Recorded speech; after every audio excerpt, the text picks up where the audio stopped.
Okay, everybody, we're back with another episode of Nick Wholesales Houses. I'm so excited for this one. My buddy Nick and his business partners, Alex and Tony, they're going to come on the pond today. I really like these guys a lot. They're big on Twitter, and they're doing a lot of business. They're up in New York, but they're doing business all over PA, New Jersey, Delaware, the whole little tri-state area, or whatever Northeast area you want to call it. They're doing deals, bunch of wholesales. And they're doing some flips, too. I like these guys a lot. But before we get into the episode, you know what the drill is. It's brought to you by Renovo Financial. So if you're looking for a hard money loan, boom, go to Renovo. They're going to make it so easy. They'll have you ready to go within 2 weeks. And if you are getting rentals and you are looking to do a cash out, refinance, one-stop shop, baby. Hit up my boy Jeremy. You can do all your refis through Renovo as well. They got great rates on the DSCR loans, and they'll make it quick. They'll make it easy, and they'll make it nice for you. I'll tell you that much. So hit up Jeremy from Renovo, and there we go, everybody. Happy hunting. I hope you enjoy the pod. Let's get into it.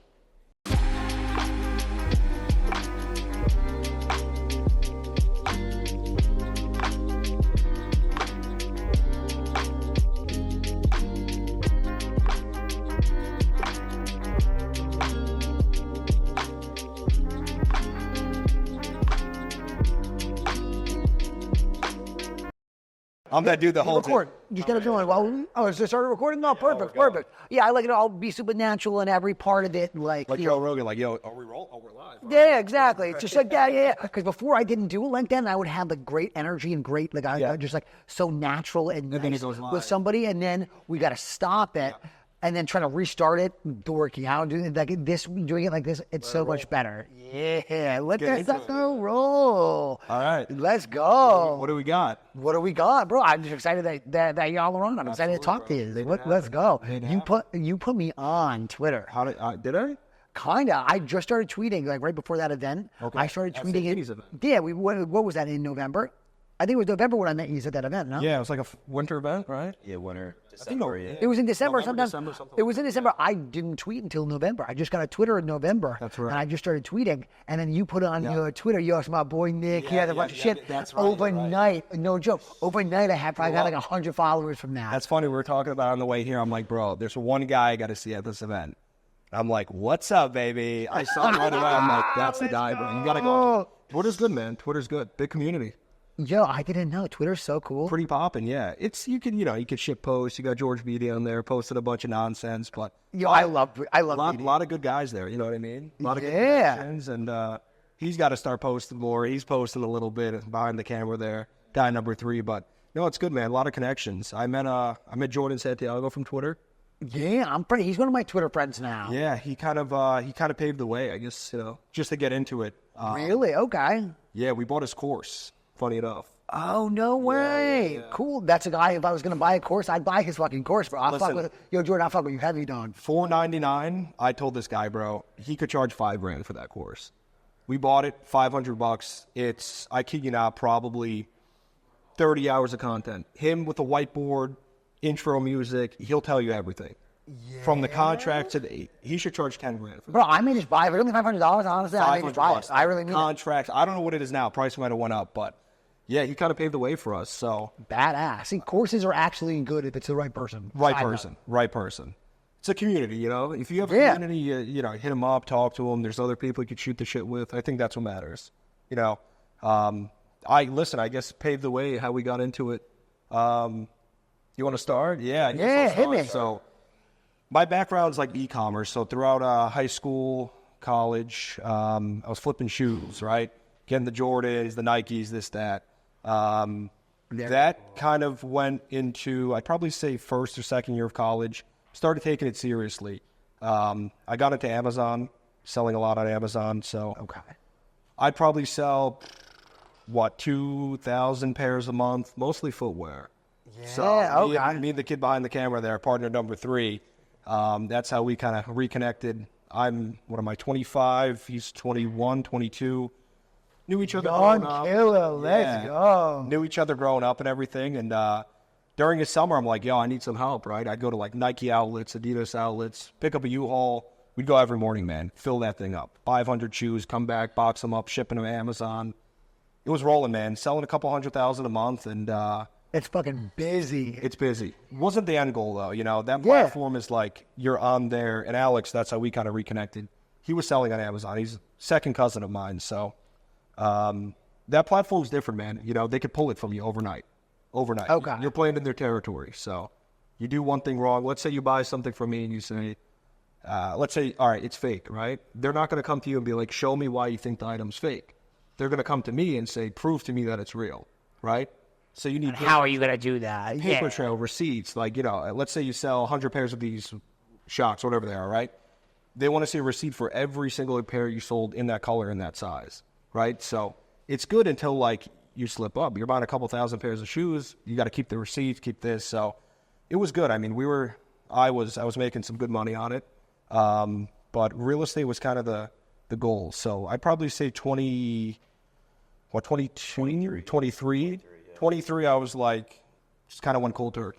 Cut it out. Yeah. I was like, let's see what we could do. Bought a bunch of rental properties. So I got into like that whole Section 8 guru thing, and I'm like, oh. It's so guru-y. Right? Like, everybody's like, yo, get all these Section 8s. Listen, you'll never have a problem ever in your life. I'll tell you this right now. That is the biggest bullshit. Don't get me wrong, it works. You get 100 units, 200 units, it's hard to lose. I bought like 15 houses, 14, 15 in like a year, but I did it like the Burr method. So I'd buy all off market, all in Michigan and Ohio too, while I'm sitting in New York buying a computer. Okay. So, respect. Learned the game that way. Pretty tough, not gonna lie. You know, managing Joe Schmo contractors, selling them, yo, I'm short $5,000, can you front me? And learned a lot. I still own most of them. I'm slowly starting to sell them off. So bought a bunch of units, man. Took all that cash and I said, let's do it. Not the best decision, I'll tell you that. I'm a firm believer that you got to like feel it, touch it, be there. Okay. I haven't been to any of these properties. God knows what's going on, you know? You got a property management company. The bill's coming every month, you know? The bill's coming every month. I just got hit with a roof repair for like $2,000 and it's good, man. You know, it just, I was used to the quick cash, right? So I figured, you know, do the math. 30 units, you cash flow $300 a month. I'm making $9,000, not doing shit, right? Mm-hmm. One person moves out, you see you later with that $9,000. Not like that, man. I mean, dude, it's like I got some cash tenants. I got a few Section 8, but Section 8's not like, oh yeah, like I'll pay the bill, no problem. You got vigorous inspections, right? They're coming in, making sure that property's pristine, yearly, bi-yearly, depending on the market. So, you know, we get some cash tenants and they're paying for 2 months. They stop paying. You get them out. You got an $8,000 turnover and it's not good. So that kind of got me to real estate. That transitioned after the units were like, you know, I refied out and I'm like, I lost some money here, made some money there. I don't want to do this. So that kind of spiraled into me and Tony having a discussion. Like, you know, he's kind of helping me out through the way. It was in kind of out. It's more like a one-man thing. Like, man, what about wholesaling? Like, what about flipping? And that's what I got. I met Jordan somehow through Twitter, and he's like, oh, I got this course. I didn't know anything. You know, I knew how to buy. I had 14, 15 closings. Did the whole lender rehab thing, but I actually saw him like, dude, I just paid this guy like $27,000 because I was buying off market. I wasn't buying the houses on market. I'm like, assignment fee. I'm like, damn, like this guy just made $27,000. Yeah, my man's crushing. Yeah, and I'm like, this guy's living in like Israel, funny enough. And like, I talked to him. He's like, yeah, we have a wholesale operation. So I'm like, all right, what's up with this? Like $27,000. I'm not going to see that cash flow for years on this house. I need 100 more units before that happens. Maybe more, man. You got the repairs, the turnover. Yeah. So, yeah, I got Jordan's course, kind of sat down, watched it, and I'm like, all right, like, I understand. This was, probably like December 23. So I had VAs in my Amazon business, and I'm like, yo, we can use VAs here. Like, let's get it going, you know? You call up the team, fellas. Call up the team. So I had like 5 or 6 cold callers going, and spend was like, whatever, $3, $4, $5,000 a month. Took me like 2 or 3 months to close my first deal. I was doing still a virtual market. For something, I don't know, something with real estate, I'm like, you know, the houses in Michigan are $100,000, right? I'm in New York, he's in Pennsylvania. You know, Jersey's the middle ground. I'm like, man, if something goes wrong in a house there, it's $200,000, $300,000, $400,000, right? So I'm like, all right, you know, out of state, out of mind, what's my max loss on a $100,000 house, right? So I was wholesaling out in Cleveland for a little bit. Met a connection through a realtor I bought off market stuff from. He would JV with me, you know, $5,000 here, $4,000 here. And it was going, you know. I was hitting the phones. I was calling. No organization. Like, leads were coming in. We're all over the place. You were just hustling. Just hustling. And everyone that gets into wholesaling, that's how they all start. Like when I started, I didn't even know about hiring cold callers. Yeah. I came from like the finance world, and the finance world is like a million years behind everything else. Like, you were doing finance before this? Yeah, I was selling life insurance, annuities, and management. Really? Okay. And I was just used to picking up the phone and calling myself. Yeah. Making like 200-300 cold calls a day. So it's like, oh, whatever, I'll just call these motherfuckers. I'll just call. And that's how I started. I got my first. It's a good way. It's a good way. Yeah. I think you should. Like, you should start in the mud. Yeah, know? but no organization though. Just like a Google sheet. That's it. With color coding, my phone ripping. Yeah, listen, you got a phone. I jumped into the dialer right away. I was a little very smart. I just didn't know. I would have if I knew. And then a year in, people. Jordan though. Jordan's like, get on that dialer. Yeah, fact. It took me a year in for people. Like, I heard someone say the word dialer like 10 times. Like other people. And I was like, all right, what the heck is that? And I talked to somebody. They're like, yo, you're crazy. Yeah. So got into that. Where did that transition? I mean, when did we start connecting? I'd probably say, Tony, give me a little bit on the background there. When did that? January, February. I would say January we got reconnected. Yeah, January, February. Like 4 deals in Cleveland. Yeah, like 4 or 5 deals probably within like 5-6 months span. Again, I was buying in Michigan. I was buying in Ohio. So it's like, all right, let me wholesale there. I already had some connections. Yeah, and you already understood it a little bit. Exactly. That makes sense. You know how to run the numbers. Yeah, so I'd probably say 24, like February, March. Somehow we kind of reconnected. He knew I was selling on Amazon, and, you know, second cousin, not saying we kind of went ghost, but, you know, you drift, living 3 hours away from each other. So we got reconnected. Did you hold the license already? I guess I'll let you talk a little bit. It's right here.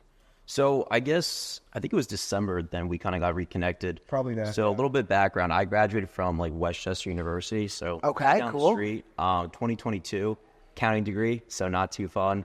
Worked for a public accounting firm for about a year. And during that time, I was just like, this sucks. Like, I can't be doing this anymore. Yeah, I bet. For the man. Real estate was always like, my family had some rentals. So it was always kind of on the background. So basically kind of got reconnected with Nick. We saw each other somewhere, and he's our first cousin, like, you know, mom's side, dad's side, whatever, birthday party, I think, or something like that. And he's like, I got 15 units in Detroit and Cleveland. I'm like, dude, what? Like, I'm trying to get my first one here. So you know, oh shit, your mind exploded. Yeah. So I was going through a lot.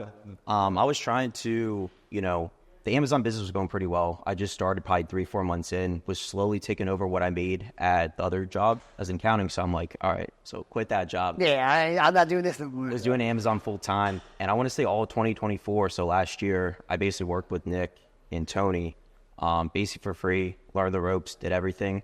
And then I didn't have to make any money because Amazon was making that 6-figure income. So basically did that all last year, and I want to say March, April, that's when I got my license. So got my license as an agent. Thought it couldn't hurt. I don't think I think I did one transaction. I think it was a waste of time. Tried doing some short-term rentals in the Poconos, know that market. Didn't really work out. But a lot of people just wasted my time. So really just went all in into wholesaling, and that's basically it. Yeah, there we go. Now y'all are the cold call kings. Somewhat. A little bit, yeah. Yeah, it was a journey, man. I mean, I tend to dive in, you know. Dive the hell in. In the sense of like business, everything. I just like to go ahead first, right? Do it. Yeah, no. I remember when we met and we talked at Santini's event, we were like, yeah, I lost so much money doing this market and that market. I knew I was going to get it back, though. I didn't care. I just kept spending. It was so cool. I knew I liked you from there, bro. Yes. So I knew I fucked with you heavy right from that. I just, when I find something, I'm like, I don't know if it's ADHD or something, man. I'm like, you know what? All in. So yeah, let's go. Spend all the money on the rentals, lines of credits, this, that. I'm like, all right, I don't like it. Right? Shifted. Badass. So I'm like, all right, we got some cash in my pocket from this e-commerce business, and I'm like, how do I, like, there's got to be more than cold calling, right? Like, there's got to be a way. And, you know, I only got like 3 or 4 deals under my belt, probably rolling like break even. But, proof of concept, deals coming in. Proof of concept is all that matters. All that matters. Oh, my gosh, it's all that matters. All that matters. And then I don't know what it was. I think property leads or one of these lead source providers, I'm like, wait, hold up. You can buy leads? And not manage anything, just buy leads? Yeah, buddy, man, I tried the kiss of the devil over there, so...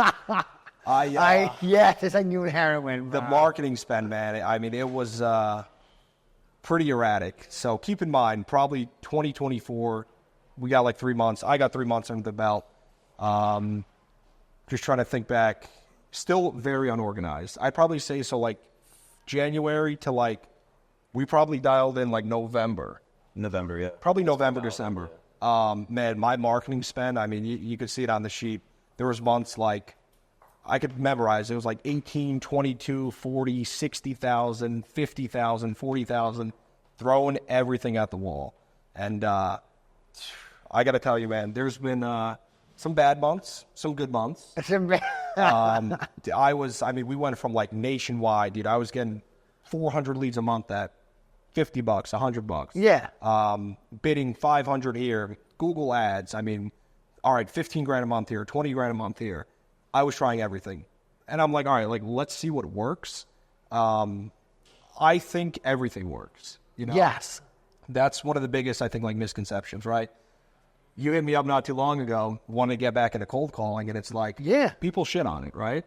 Like, oh, it's a lot of work, this and that. Like, of course, right? Like, everything's going to be work, but if y'all follow me, you know I've talked so much shit the past year on cold call. I'm like the number one shit talker of cold call, I think. Yeah, absolutely. But look, I think everything works.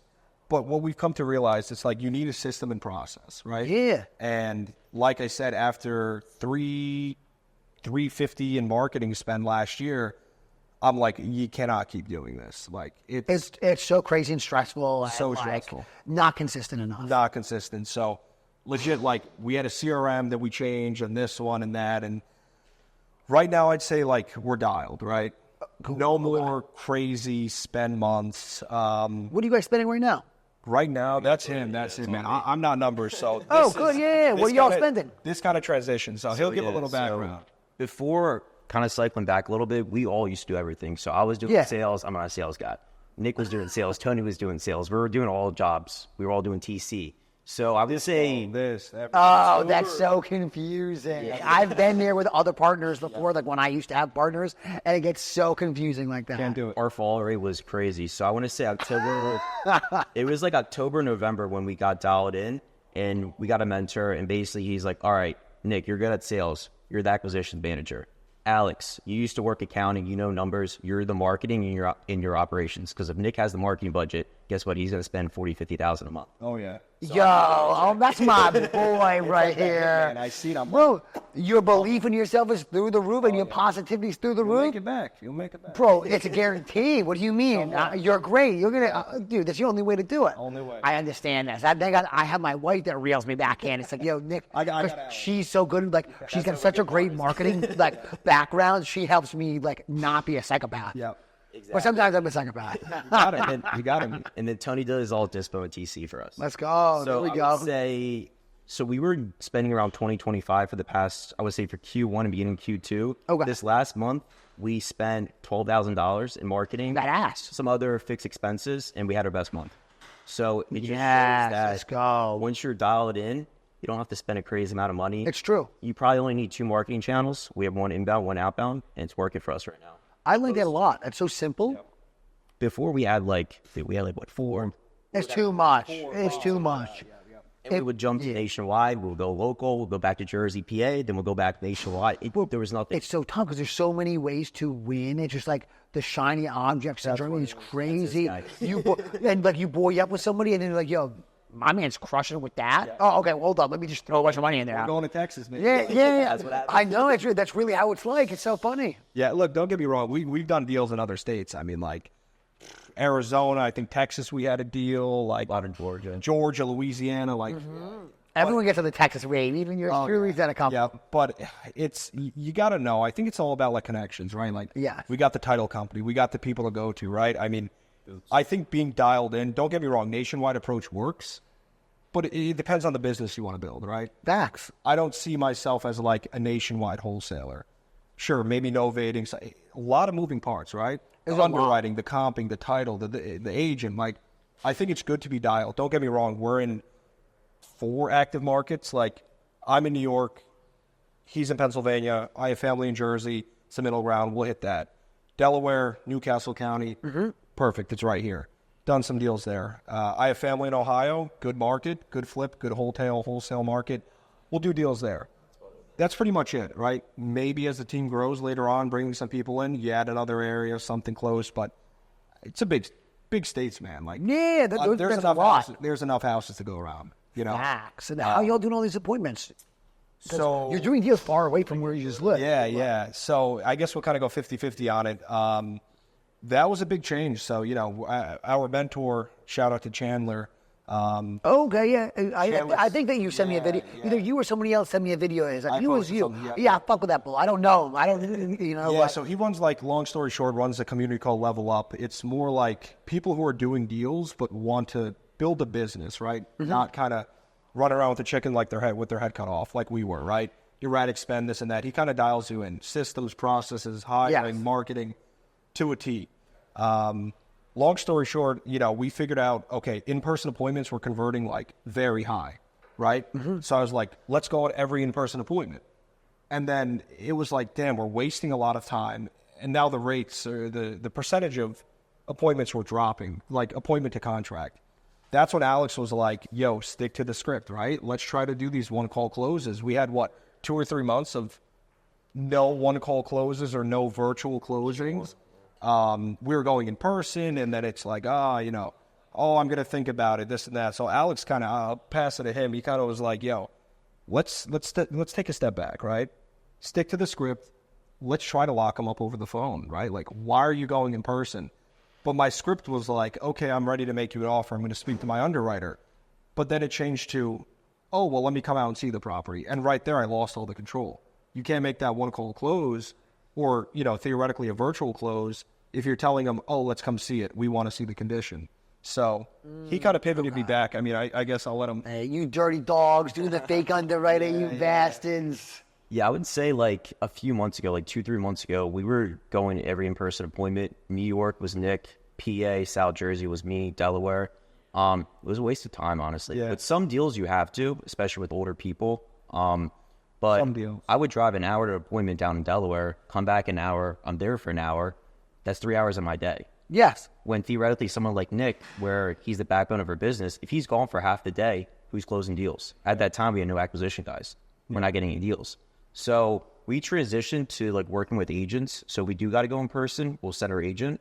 Okay, I like that. I like that. And again, if they don't want the cash offer. Good agents, though. Good agents. Yeah, I was just gonna say it's got to be somebody it's got to be someone very competent that you really We trust. have one in PA, one in New York. We have one in probably Jersey. like 5 that we'll turn to Okay, in the areas, right? Like maybe 2 New York, 2 Delaware, whatever, right? they even smell wrong. You get rid of them, replace it with somebody else. Right away. Right away. Facts. So we were doing that, and I want to say, like I said, 2-3 months ago, we switched it over. I told Nick, I'm like, dude, like, follow the script. There's no need to go in person. If they're ready to go and they say, yes, I'm ready to sell, and we can get their price, lock them up over the phone. And if worst comes to worst, if they were lying, because we all know sellers may not be super honest about the property when you're talking to them. Worst comes to worst, if they're not... But you got the leverage. There we go. You got the You could just be like, yo, Pops, you fucking lied to me. Yep. Like, why would you waste our time? We needed less. Yeah. Do I have that correct? You got it right. Yeah, but like we honestly don't trade much with them. Like we don't really price shop that often. There'd be sometimes I can maybe like 1 or 2 deals recently. And I'm not saying that you're doing it strategically. I'm saying like they misled you. Oh, yeah. No, I'm saying that for sure, sellers will mislead you on the condition. So then you'll like, that happens to me all the time. yeah. And then I go and see it and say, well, bro, why didn't you just tell me that? That's like, the Cleveland market. They're gonna say we tell our acquisition guys. They're like, oh, it's in good condition. Turnkey. Turnkey. Yeah. The turnkey there is different than what we think of turnkey. You know, exactly. That's what I mean. I'm not saying like price shops. Sure. Y'all, I think that's super dirty, and y'all aren't dirty guys. I mean, I'm saying like sellers don't understand. They think that they're being straightforward with you because they're not in the business. And then you, as someone in the business, you show up and like, yo, Pops, this house is smoked. Why wouldn't you just tell me it's smoked? For sure, yeah. Some people are like, they're a little scared. They don't want, that's why they don't want to sell it on the market. They don't want to see their neighbors. They don't want their neighbors to see what they're living in, honestly. No, I get that. see that a Does lot. that happen much though to y'all? That, No, like, I mean, look, like I'd say the sales process that I have right now is if I'm locking you up over the phone, we're talking for 45 minutes. a long time. They're telling you everything. Let's say it's like one call close theoretically, right? Lead comes in. I had one 3 or 4 days ago in Allentown. It's a 45-minute call. Like I'm bringing them through. It's motivation first for us, right? there's got to be some underlying factor, like, why do you want to work with us, right? Because if you have a house that's turnkey, ready to go, like, shoot, I'll refer you to my agent, but, like, I'm not going to be the buyer. I don't want to waste my time on people that are, like, there's no point to sell it to me. And they know that, right? Unless they're like, hey, listen, like, I want out smooth. I need $1. I need it tomorrow. Yeah. Great, but that's a problem that we're solving, right? Exactly. If they're like, oh, yeah, I bought it 3 years ago, I put 50% down, and what do you guys want to give me? I'll tell them straight up, like, I'm not your buyer. I'll give you a great agent, but I'll get some kickback, but I'm not your buyer. But, yeah, I'd say the sales process, like, it's just motivation first, right? Like, why do you need me, right? We had a guy in Allentown. His lights were going to be turned off. Last Monday. Yeah, last Monday. Called me up. He was looking for a payday loan. He filled out a form, property lead. I'm like, hey, what's up, man? And, think you're looking to sell a house? Like, what's kind of going on? He's like, oh, can you give me some money? I was like, yeah, what do you want for it? And he was like, I got to pay PPL. I guess that's the energy provider out there. I'm like, yeah, I'm kind of lost. Are you looking to sell the house? He's like, no, I'm looking for a loan. I'm like, I'm not your guy for the loan, but I'll buy you out. I'm like, would you sell it? He was like, yeah, I'd sell it. I'm driving. I'm like, I'm driving back from the office right now. I'm going to call you in 15 minutes. I hit him. I kind of anchored him. I'm like, looked at Zillow. It was worth like $220, something like that.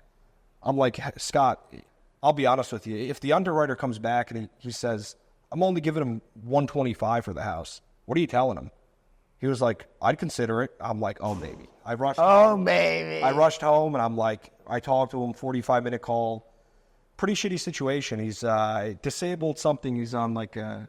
Whatever. They all have some stuff. $2,400 a month, right? That money's gone. So he needs to scrape up $600. And I'm like, great. Like, we'll help you out. Brought him through the process, walked me through the whole house. I like to go on Google Street View a lot if it's updated, like 24 and up. Just to be like, oh, is that your garage in the back? And smoked. He was like, yeah, man, you got to tear it down. Cool. Is that what's going on with the roof, the porch roof? Oh, the gutter kind of leaks on there. It needs a new porch roof. Like, bring me through the house. I want to know, like, close my eyes. I want to see that house. Big ticket stuff, right? What's the kitchen look like? The bathroom, the floors, the walls. I'd like to say I'm pretty accurate with my number. I think we locked him up at like 106, right? Hit him on the hold. Listen, I'm going to go to war for you right now, man. No, boy, you're the worst. You guys are dirty. I'm calling the underwriter. I called the underwriter. And then you put him on hold, and then I'm like, listen, man, the hard part's done. The offer's approved. Hit him with the number, and like, funny enough, we put him on hold, and he was like, what do you say? He was like, John. He goes, yeah. He goes, I think I just sold the fucking house. And that marination mode on hold, man, he spilled so much. He was like, dude, I'll take 70 for it. I'll take 80 for it. Listen, I know it's a deal at 106. I might be, you might think, you're putting him on hold, you're playing those tactics. I probably could have got him at 80, 90 grand. The guy needed some help. He needed to go to a mobile home, yada, yada. We're going to help him out with the transition. Gave him the 106, paid off the loan, energy bill. We signed a promissory note, put a mechanics lien.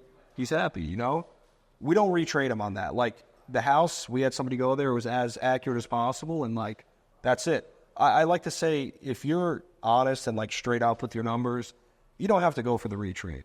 There's a lot of people who pride themselves on, like, yeah, I'm just going to lock them up. I think people... No, you can't retry. No. I think it's unless they lie to you. There's some big names, bro. Like, there's some gurus. I'm not going to name it. You've seen... Oh, bro. Do you know how many people that come on my podcast? I talk to everyone big, and I promise you, people do the whole retrade thing, even when they're going to make money. Oh, yeah. I think that the universe punishes you for that. Yeah, my opinion. There's a lady, you'll probably see her on Instagram. She runs a lot of ads. I'm not going to name drop it, but big course, and 99% of their deals, they go in for the retrade. Oh. Yeah. And I spoke to somebody who has her course, and she was like, yeah, we lock them up. We go for it every time. Yeah. They have like a she's married? Huh? She's married? This lady? Yeah. Okay. I know. Yeah. They're pretty down low if you get my drift. But, yeah, I don't like that, man. I think it's about helping people. Like, we're here for the long term, Do I see myself, like, wholesaling? No. But, like, do I see myself in, like, having an acquisition company where then my focus and his focus and the other focus of the third party there in the back can be on something higher? Sure. it's reputation, you know. I want to build a good name for myself. I don't want to be that guy with the 1-star Google review that like he fucked me over before closing. You know, Oh, yeah, you don't want that. I'd rather make the slow dollar over like the slow $10 or the quick $10, right? Yeah. Or get it out of the business. For me, for him, I think you'd agree. It's not like a hit and quit thing. No, not all money is good money. No.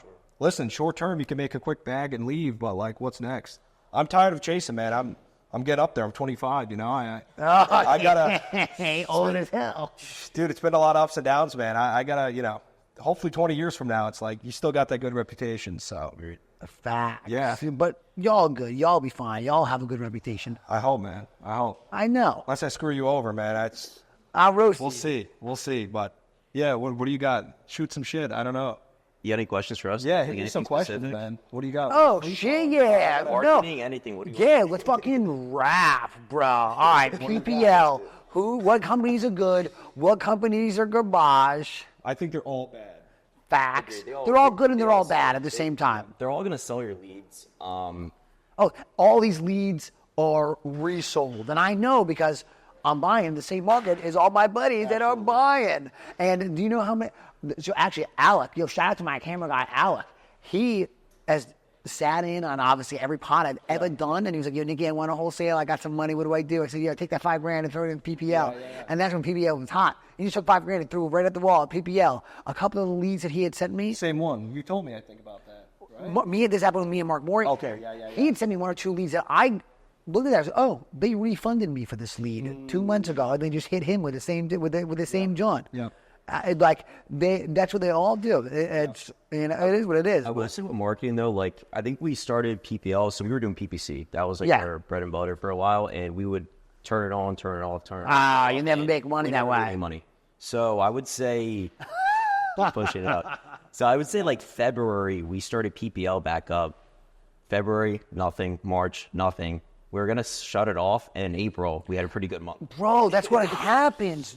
Like it'll be bad, and then they'll give you something good to hook you back in. Like my first 3 months, shit was sweet for real. It was popping. They gave me every good lead that they could give me. It was so nice. I didn't have to think. It was the easiest thing. I was like, oh, that's it. I'm gonna spend $5,000 a week. I'll make 25 a week. It's gonna be so easy. Simple. So simple. And then they're like, okay, cool, Nicky, nice. You in this for 3-4 months. This is cool. Now let's burn you for a whole month. As soon as are you kidding me? You burn me?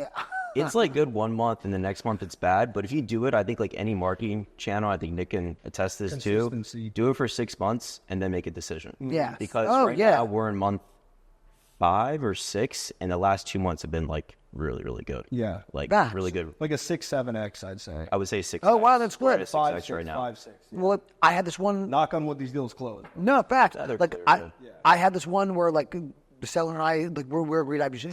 Like we have a verbal agreement. We talk all the time. It's just about me getting in there because it's tenant occupied and these tenants are difficult. Yeah.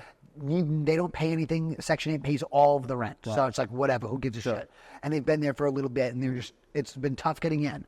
That is going to be a really big deal. Yep. And then, like, what the fuck? Now I'm going to be hooked again. Every month I say no more PPL, and every month something happens. We're like, all right, maybe I'm just going to. I'll keep doing this. You shouldn't go all in on it. No, like I thought that was going to be my only worry, and that can't be the case. That's the case with like every marketing channel, you know. I think it's good to have 2 or 3, right? Because if one performs subpar, at least you have the other 2 that are like it balances it out. Exactly. But again, it's like you're buying houses, right? Where I didn't understand that months ago. I'll buy inventory one day and sell it 2 days later, right? Mm-hmm. This is a slow roll. I mean, I just locked up a deal from YouTube marketing that we did 3 months ago. maybe more, like 4 or 5 month follow-up. It's going to be like a 6-figure spread. Oh, get out. That's fire. God bless YouTube you. was like terrible. YouTube was like, we lost money. a lot of money. But it's like 5 months later, she's selling me this house. I also got one more she's selling us in October. But it's So like, it's a slow roll, but you guys are going to make some serious money. should be some good money. They both should be. It's like a, knock on wood, like a 90-100 and like a maybe a 40-50. Wow. Yeah. I never done 100 piece. That's so cool. Not yet. Us either. Not yet. Yeah, our biggest is 60. 16. Should be our biggest deal. That's fire. I've had a couple 50s, and that's been that. I've never done something more than 50. It was a 5-day close as well. Oh, yeah. And that lead sat in our CRM for 2 months. No. It was, so this one, I actually locked this one up. This was Yeah, make sure you when I tell did them, my boy. acquisitions. It was 2 weeks in our CRM, so we have like a working stage. Basically, it's a working 1 to 14. So 1 to 14, they're in a drip. Basically means they haven't picked up the phone. I left a voicemail. He gave me a call back. I answer. I think Tony got someone over to the property and we signed him in person. Yeah, but he was in sick. foreclosure. He was in foreclosure though, so he was losing the house in That's how it goes. 8 days, 9 days, something like that. So we got in there, sent some agent down there. It was like a 2-hour drive for her. So paid her a couple $100. She signed him in person, I think. person, correct. Took photos. We got our buyer in there. I'm not gonna name drop the buyer though. He's a good buyer. I can't spill that juice, but yeah, signed it to him. Dorky, I think you should tell him. You know, Mr. Asher.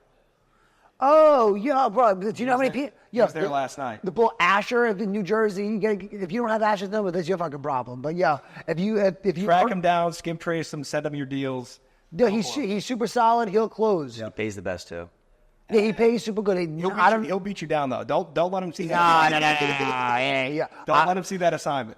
But yeah, man, we ripped like a 60 and change on that. We had somebody else actually who bridged the gap. Shout out to my boy Charlie. He put me in contact with Asher. We kicked him a couple thousand, and we talked to him last night. He ended up ripping like close to 100 on the flip. Let's go. Yeah, closed in like 5 days, smooth. I mean, helped the guy out, gave him a month in the property. Oh, that's cool. Moved him out, and yeah. So we do a lot. That's solid. We do a lot of escrow holdbacks. Yeah. Do you? Yep. Tell me about this. I've never done one actually. Yeah. And I think if I started doing it, I would get much more deals. I lost a deal recently because I told the seller, yeah, no way, shit, you got to get the fuck out of here. I'm very good at saying, yo, you got to get the fuck out of here. And my energy is really good. And like, I'll help them get out. Yeah. So like, then I'll bring a realtor in and I'll do the whole thing. But it's hard to like get somebody out on a dime. That's the big thing, right? Yes. Like we do a lot of foreclosures, so I'd say that's like the bread and butter right now. Like I'm really dialed into foreclosures. I have a specific script and how to talk to people, and we work with a loss mitigation company. We'll buy them time, so I know how to navigate that. But if you're losing the house in 2 weeks, like, you're not going to be able to get out of there. how are you going to get? Where you go? They have no credit, or their credit's bad. And, If you're in foreclosure, you're in the 5s all day or below. So Max Lomas, shout out to him, kind of, I guess, taught us how to do these like escrow holdbacks and how to structure them. I mean, I guess you could explain a little more. Yeah, help me understand this. Like, how should I structure it if I want to start doing a bunch of these? Yeah, Max does them a lot. He kind of taught us last year how to do these. And Max is cheap, so like if it works for him, it works for anybody. Shout out to Max Lomas. He's cheap, but fuck, is he the easiest guy to ever do business with? He'll never come back and work. He wants you to have a big assignment. It'll be tough because he's got to get it cheap, but like he's easy to work with. Shout out Max. Shout out. Yeah, we did a lot with Max. I thought when he's probably one of our best buyers. Yeah, he's that man. He showed us kind of how to do this. So he molded us. He molded us before. Yeah. I've known him for like 10 plus years. Actually, we grew up like selling sneakers. Flipping sneakers. And, he's in PM in New York. We just know each other through Facebook. Actually, funny enough, it was like popping back in the day. We go to like sneaker events, and he saw I was like getting into real estate, and shout out to him. He really saved our ass. Taught us a lot, saved our ass on a lot of deals. But I explain the escrow holdback. Yeah, so we just did one. It's actually on the market now in Trap. So Collegeville, if you know Montgomery County. So about kind of where I live, down the street. So lady was in foreclosure. She was losing the house. How many days? Like 10 days. 10 days. Maybe a week, 2 weeks. So basically, where is she gonna go? So she has 2 kids. 2 kids. She can't go anywhere. So she's been in the house for, I don't know, 10 plus years. So how we structure these is basically we're going to give them an occupancy agreement. Hey, you can stay in the property for 30, 45, 60 days. We give her 60. We give her 60. We usually don't do that. It's a lot.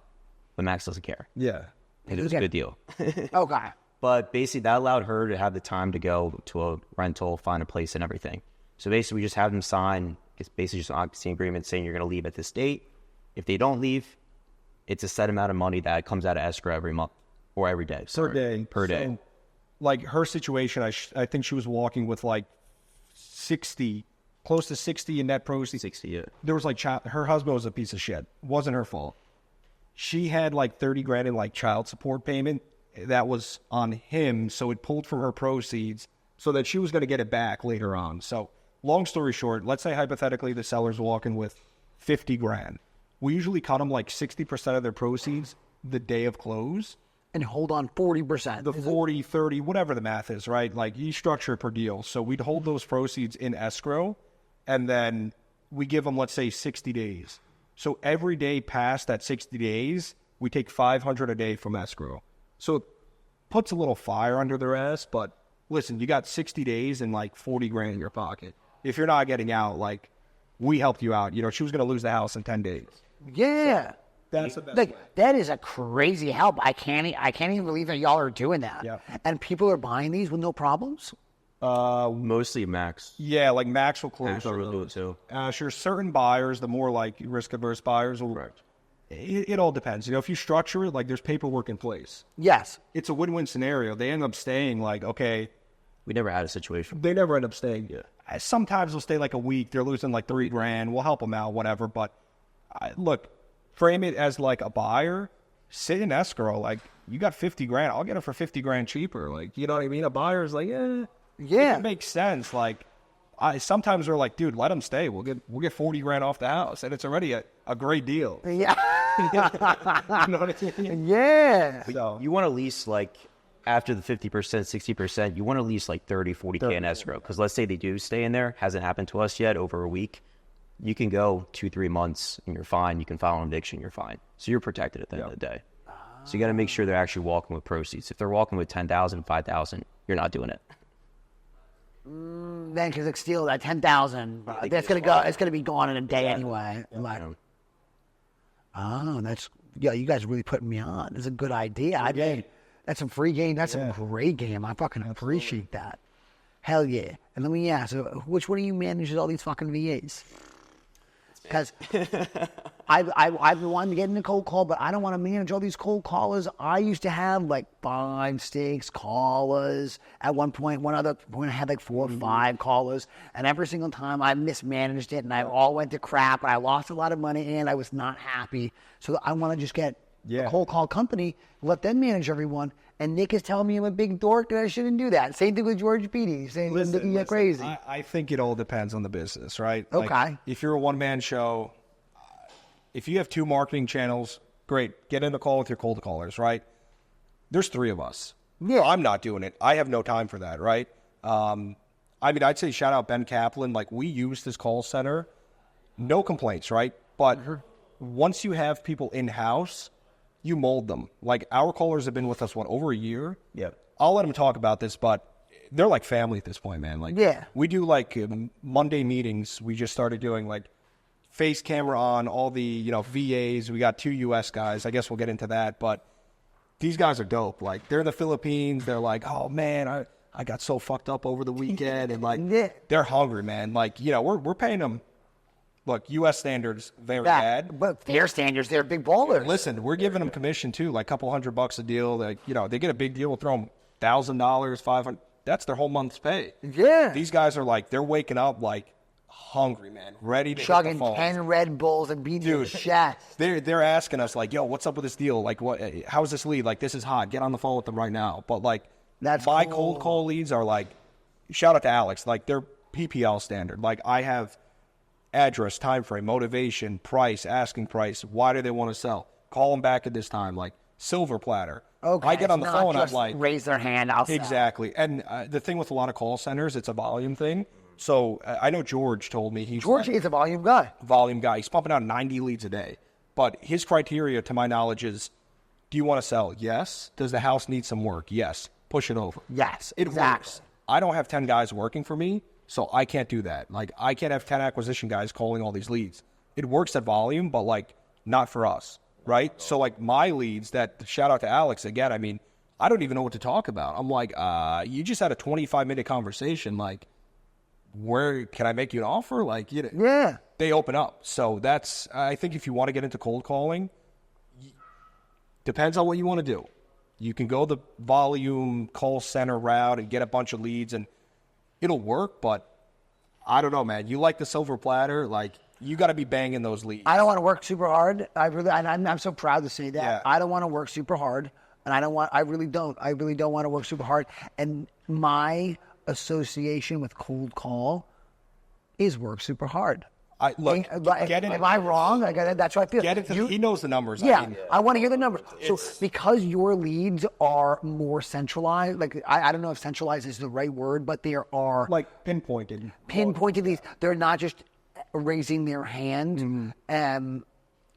Correct me if I'm wrong. I would think that you have a much better lead per contract than typical cold call. Because for typical cold call, what's pretty standard nationwide is what, like 50 leads to a contract? Ours was 1 in 60 when we had the call center. It was pretty Okay. bad. Well, I don't think 1 in 60 is even terrible. I think that's probably close to average. I hear It's a people. lot of people to talk to. There's a lot of kids going to talk It's so many to talk to, and all I think about with cold call is that. So So ours right now with our 3 guys in house, 2 of them we pay $6 an hour plus commission. Yes. The other one gets I think $4 an hour. They are getting I think 1 in 25 we're closing right now. So it's definitely up there. But again, they're only setting about 21 to 25 leads per caller. So Per whole beat. per month. So we're a getting little roughly bit less than one a day. So we're getting like 75 a month, and then we're getting 3 contracts, closing 2 to 3 of them, depending. But it's a slow roll, like Slow. So they're in our CRM for about 45 to 60 days before we close them. The most recent one we just did in Bringington, New Jersey, that's where we're about to go after this. Buddy. I think that was in our CRM, Nancy, since December.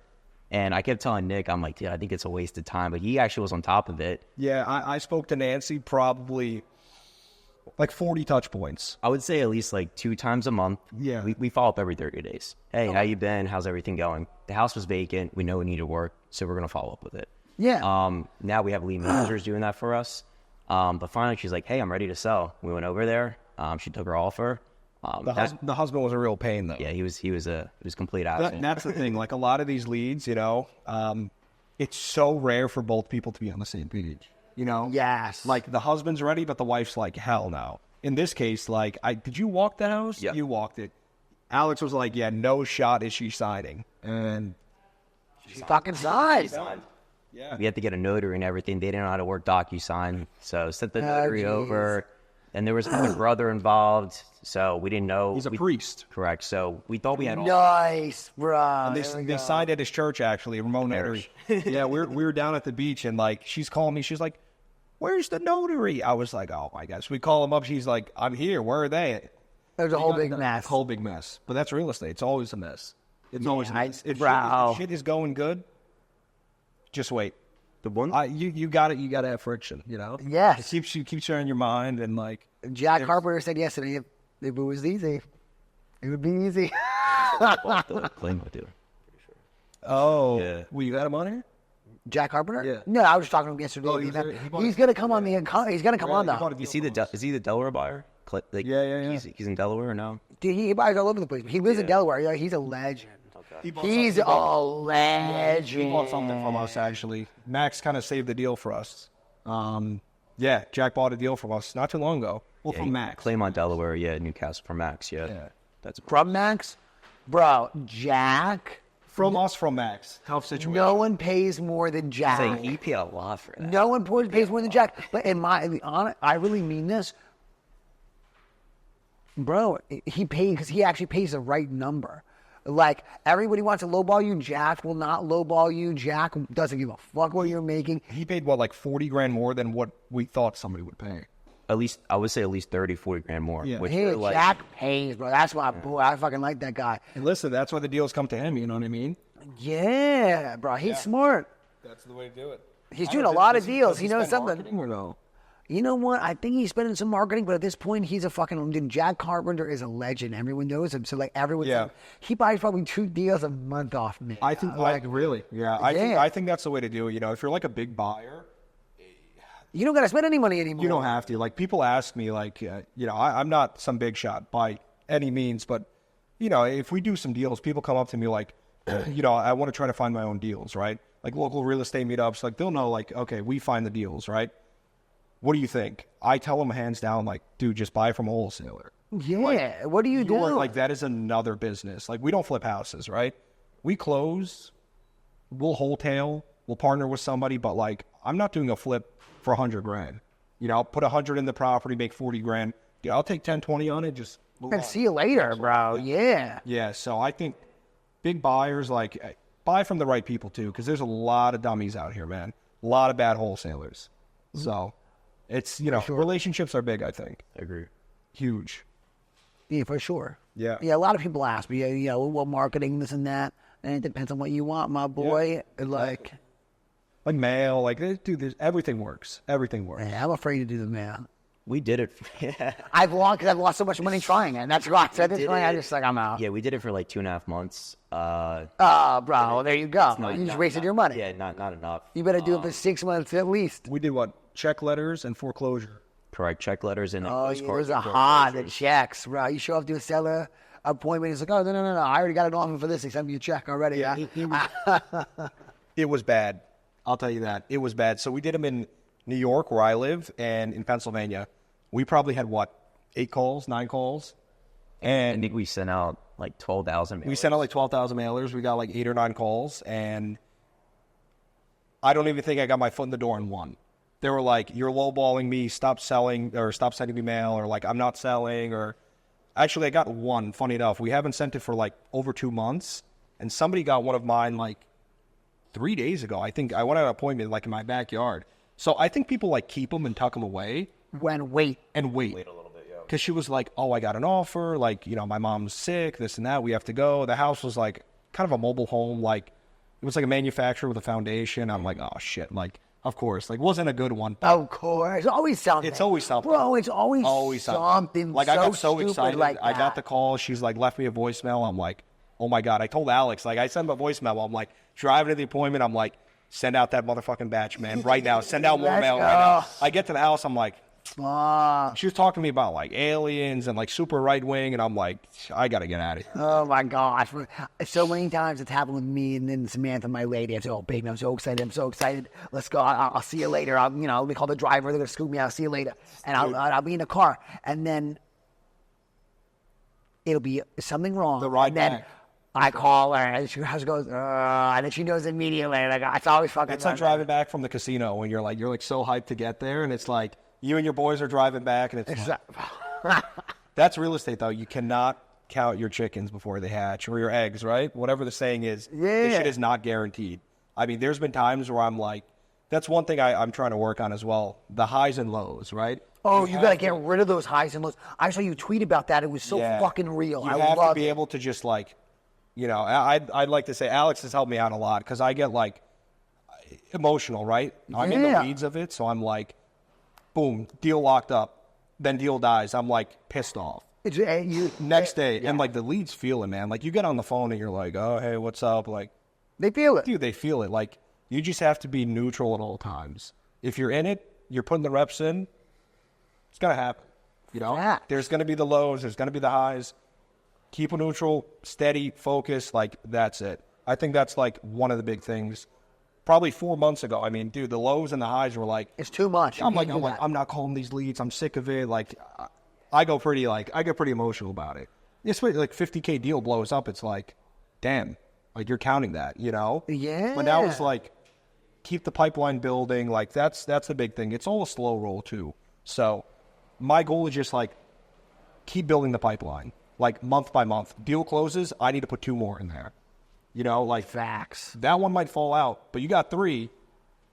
Sure, let one of them fall out. I got 2 more on the board. So I think that's a big thing. Just keep the ball rolling every day. Like Saturdays, Sundays. People like, listen, man, I'm not going to say like, I'm up 5 a.m. cold plunging. I'm working. Like, bro, everyone has those days. Like, you just want to sit back. But like, steady, consistent effort, you'll get the results. You might not want to call on a Sunday, but like, I'll hop on a couple hours, best pickups. Like, people are picking up. I'm getting appointments. I'm getting deals. Like, just consistent. I'd rather work, 5 hours a day every day than like 8 here, 3 here, 2 here. It doesn't work. Like, it doesn't work. You get burnt out too. You just got to find that rhythm and what works, in my opinion. That's why we just hired the 2 acquisition guys. So we had one for... Oh, man, these are the 2 American bulls that you guys just got? We probably went through like, how many before Phil? Like 4 or 5? Probably 4 or 5. One of them, first day on the onboarding, he's like, dude, I'm like down bad. I need some money. And we weren't offering the base. We're like commission only. Right now, we're like, I can't really afford a base, right? If you're a young kid, you're hustling. Right? We actually offered him a $2,000 draw per month. Per month, yeah. Because like he needed the money. He's like single dad, whatever. Like, kind of sob story to me, and I'm like, okay, I'll give him a shot. I thought he was going to be like great, like saving grace. And he onboarded him. So yeah, I do the onboarding for us, probably like an hour call onboarding. I'm like, hey, take notes, listen to these other videos. We have Loom videos, all this stuff, basically showing how to do CRM. I'm like, he's like, okay, I'm going to go start it. So on Discord, you can see if someone's like playing like Xbox or something else. Yeah, so we like all of our callers, everybody's on Discord, the app, right? Like people use Slack, WhatsApp, whatever. We have Discord. So there's different channels. Like the cold callers can't see what the AMs are doing and vice versa. So there's voice chat. You can hop in, video chat. If one of my AMs needs me, he'll ping me. I'll just jump right in, right? But it tells you like if you're linked. So let's say, you play Xbox and you have your Discord logged in because people use it for gaming. So he's like onboarding, and I'm like, okay, I'm calling. I'm looking at the bottom right. I'm like, this guy's on Call of Duty. And it tells you his elapsed time. So it's like 30 minutes. I'm like, and it tells you your account. Like, I'm not going to say that he lives in wherever, Jordan. So it's like Jordan XX. I'm like, okay. I'm like, all right, whatever. I'm like, yo, do you have any questions? And he's like, no, I'm good. Then he gets off. I'm like, all right, whatever, 30 minutes.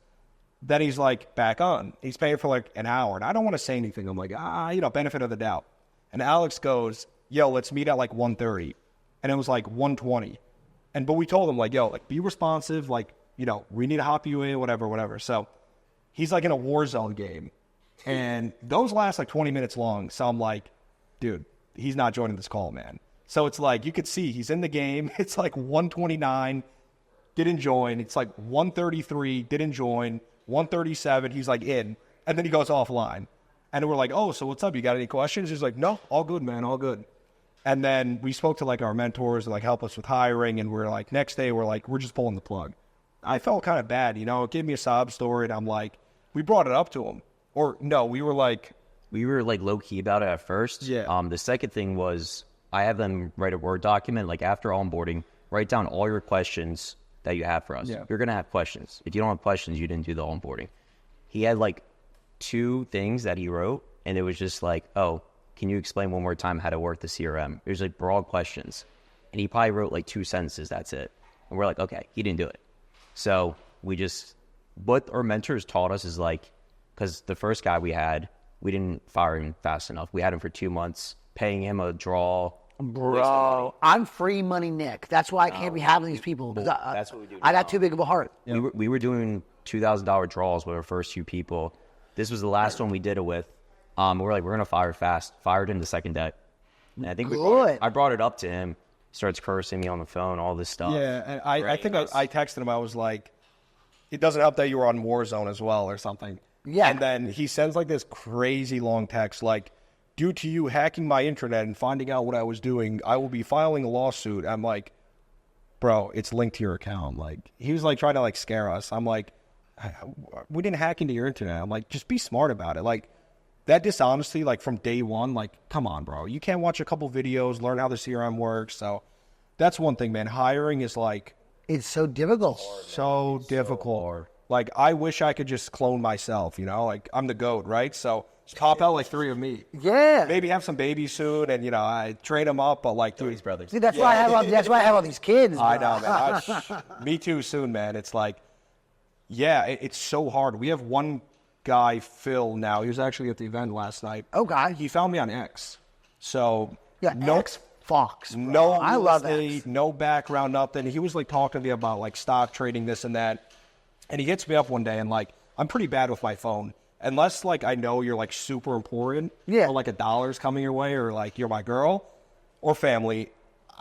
You're not answering. I'm not answering. Like even him, he would like hit me up and like, In the beginning, yeah. I'd go like days. Like I'm pretty bad. Weeks, like 2-3 weeks. Yeah, I'm pretty bad. No, actually, I respect that a ton. Like, yeah, But listen, no, I if you're a respect lead, that. if you're a lead, I'm like, hey, what's up? Like no Yeah. matter what time. But so he hits me up and he's like, we talk. I'm like driving, we're shooting the shit. Then he texts me. He's like, hey, I'm thinking about getting my like real estate appraiser license.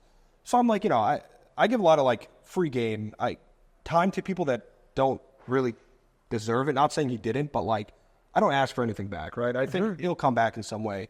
So I'm like helping him out. I'm like, yeah, like I don't think that's a bad idea. Like you can, tap in with the real estate community and like be an appraiser. There's a lot of people in Jersey. And he was like, a week or 2 later, like, man, this shit's hard. Like a lot of the people there are like the OG appraisers, older guys. They're not taking on new people, whatever.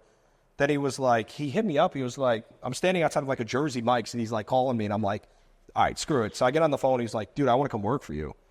He was like, you're posting about these acquisition guys that are like not doing shit and firing. And I'm like, you got no experience, man. Like that's not what I'm looking for right now. And he's like, dude, I'm going to kick ass. And I was like, so do the last people, right? Like they all say that. And something, man, like I felt the drive and I'm like, I guess one more shot at being a nice guy.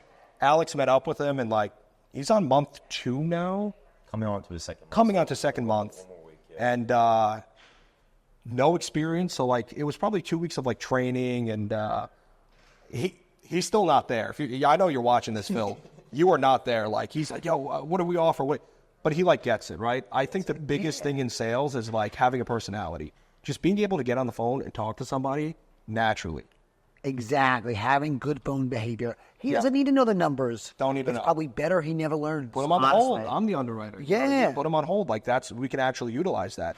That's Legitimately. way better because he'll never leave you. Exactly. So, yeah, that's like the big thing. And like, he was good on the phone. He knew how to talk to me. And like, he just, I'm looking for help. I'm looking for work and whatever it was. Like, I really want to hustle. And yeah, he's coming up on month 2. And like, I think the biggest thing with acquisitions, just find somebody you can have a conversation with. I like that. If you can drop somebody in a bar and, whatever, in the gym, if you can just go cold approach, talk, that's it. Like, it's all personality, right? Because some people sit here like me right now and just blab your ear off, right? And it's like, all right, man, like that's too much. Or you got the quiet guy who's just maybe saying one thing or social skills, right? A lot of people, unfortunately, don't have that. So I think the key to acquisitions, like him, he's not going to sit on the phone and like, it's just like a certain dynamic, right? Yeah. Feel the person. Don't just be like, okay, sir, so I am going to make you an offer on the house. No script. Like, there's scripts for, like, guidelines, but I think the number one thing in acquisitions, if I can just sit here, lay back, and have a phone call with somebody, and they know that I'm not salesy, I'm not pushing them. Like, I don't need you. You might need me, but, like, let's get on this personal level, right? I think that's, like, the bread and butter, and that's what we're, like, really trying to teach, and myself every day, and, like, our acquisition guys, that you're here to help, right? Mm-hmm. Have a conversation, see where it goes. Not every lead's going to be a deal.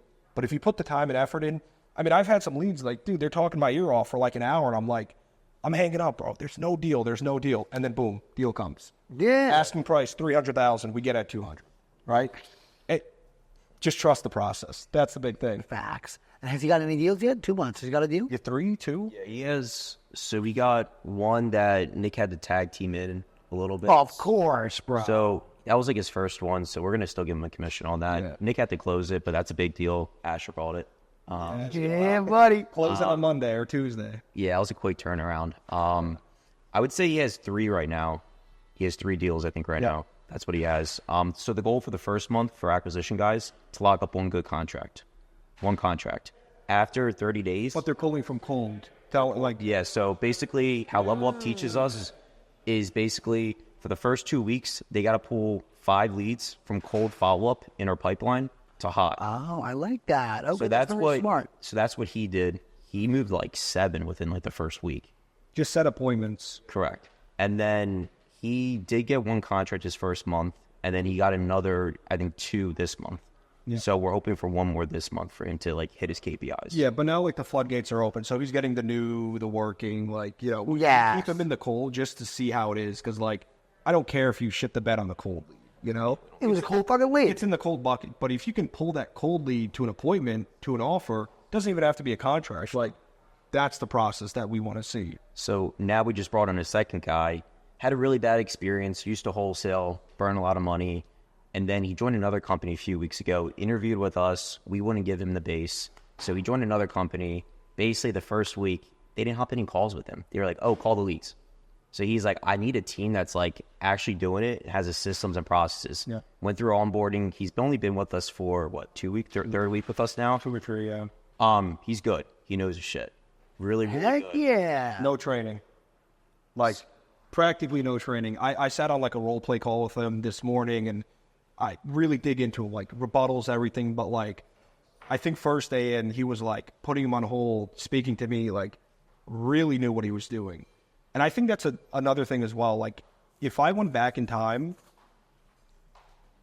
listen, the marketing spend, like, it's a lot. I think if you find somebody like you, me, the next guy, who has like a marketing budget pumping whatever, 20, 30, 40, 50 a month in marketing, just go attack some leads. Make 15, 10, 20. I don't know people's commission split, but you can make 15, 20% and not have to worry about a credit card bill coming in, right? And there's companies that offer, you know, base plus commission or base only. So I think to get into the business for a year or 2 years, 3 years, learn the ropes, like, go work acquisition for somebody. I think it's very smart. I didn't know about doing that before I got into this. I had no idea about that. And I just was like, all right. Too good for that. That's why. You just jumped right in. No, I just didn't fucking know, bro. I had no idea. But no, I think that's a big thing is to, like, look, if you want to come work for us, man. If you want to come work for me, it's too fucking bad. I'm not hiring. That's it. That's it. But no, that's... You can work for them, though. Work for us. So I think the goal with us by year end, we want to bring in one more person. Cool. Nick is the manager, 3 underneath him, and we get roughly like 180 to 220, so right around 200 leads, right around that like range. A month. So before it was Nick just hitting all those leads, too many leads, everything was falling through the cracks. So now with 2 guys underneath him, it definitely helps him, and he can actually focus on those appointments, those offers. And what do you pay these guys? They're getting paid 15%.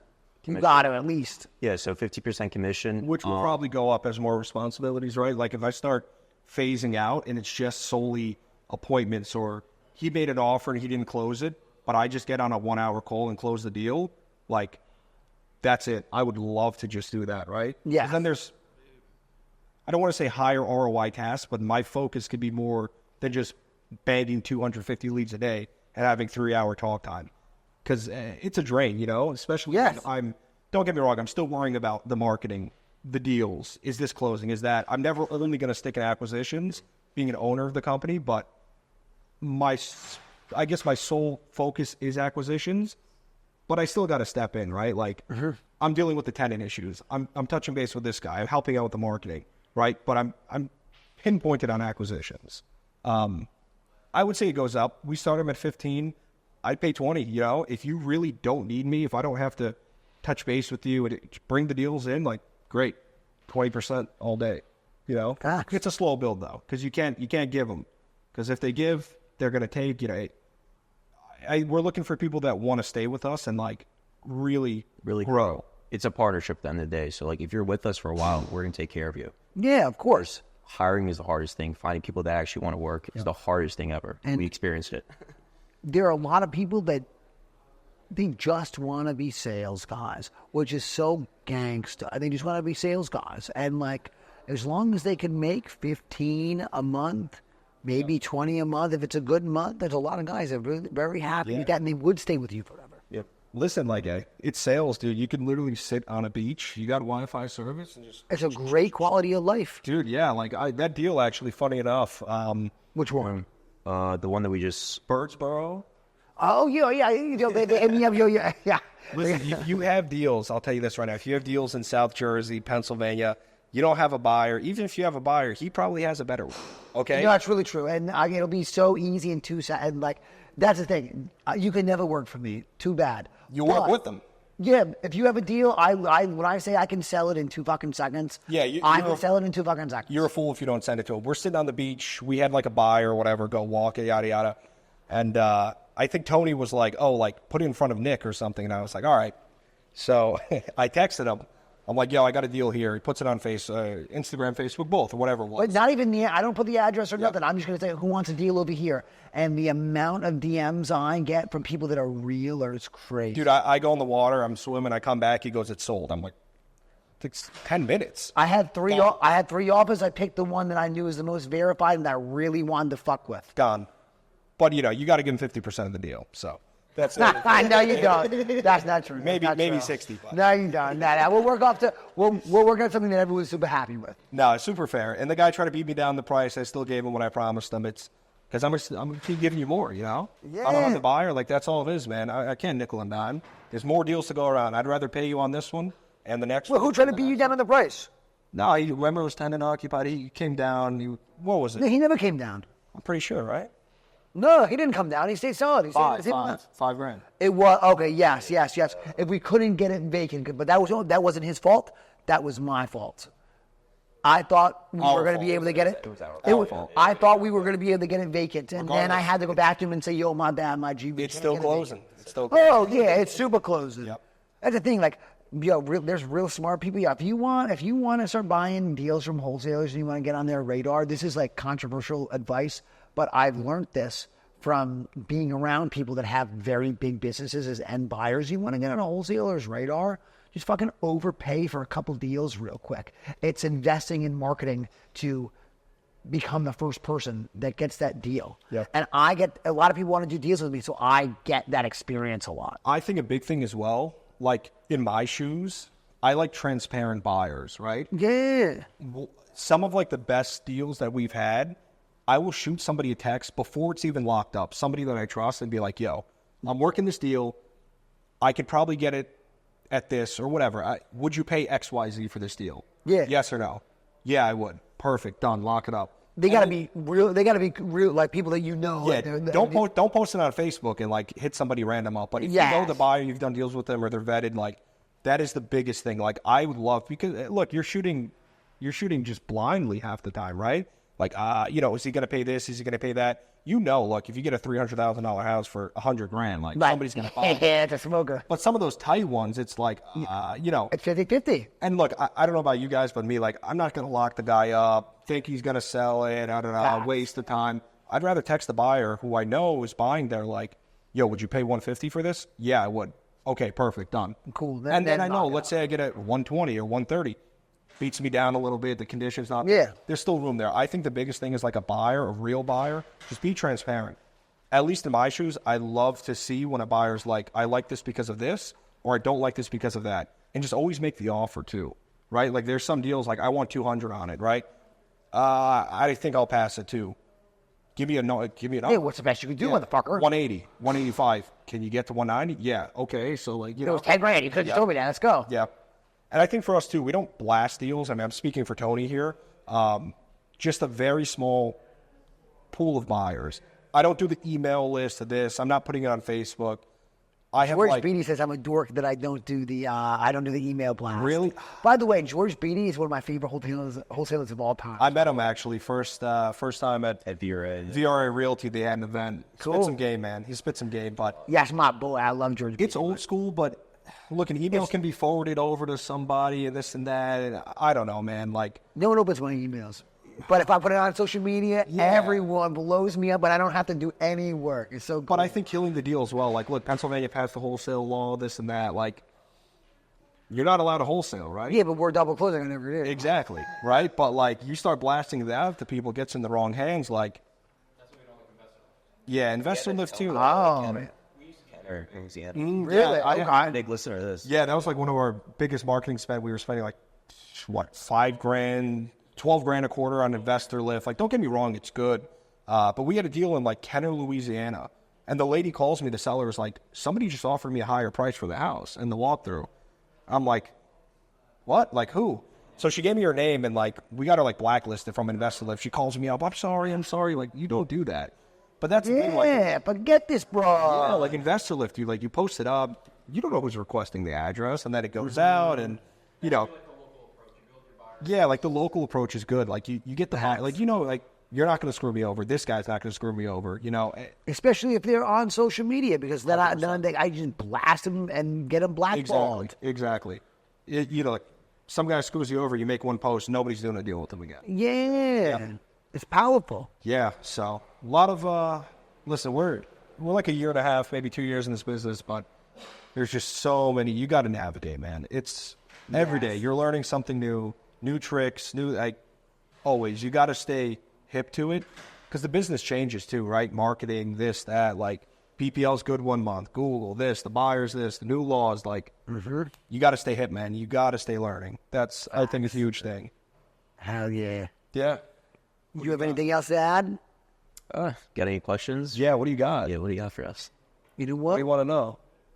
I think we'll keep talking, but I think for the sake of the pod, let's cut the pod. I'm going to set Alec loose because I know he's going to run. Yeah. Do you have anything to share with, like any advice that y'all want to share with the audience before we wrap the fuck up? Yeah, I would say one thing is like, if you're like trying to get into this industry, I'm not sure who kind of watches this, but again, if you're like this is how I was. I was like looking to quit my 9 to 5. Yeah. I was kind of in the thick of it. Had a conversation with Nick. He kind of navigated. He's like, dude, like, why don't you just come work for me and like, you know, we can figure it out. So literally all of last year, I worked for free, learned the business, actually doing it, spent a lot of money, lost money, but it's okay. We figure it out. Now we're making money. I would say just work in whatever business you want to do, work for someone that's actually doing it, learn the ropes, and then either get equity, get whatever in their business, or go do it yourself. So that's what I would say for people that are trying to get into this industry. That's what I did, and it worked out pretty well. That's great advice. Shameless plug. Clear Path House Buyers on Instagram, New York, New Jersey, Delaware, Pennsylvania, Ohio, whatever you got. I might not be the buyer. I might know the buyer. Pennsylvania, Jersey, don't even send it to me. Send it to this guy. They already know that. I probably don't have the best buyers, but no, I appreciate it. My G. Straight up. Boys. Always love. Thank you guys. And yeah, I think we'll cut it here. There we go. Happy hunting.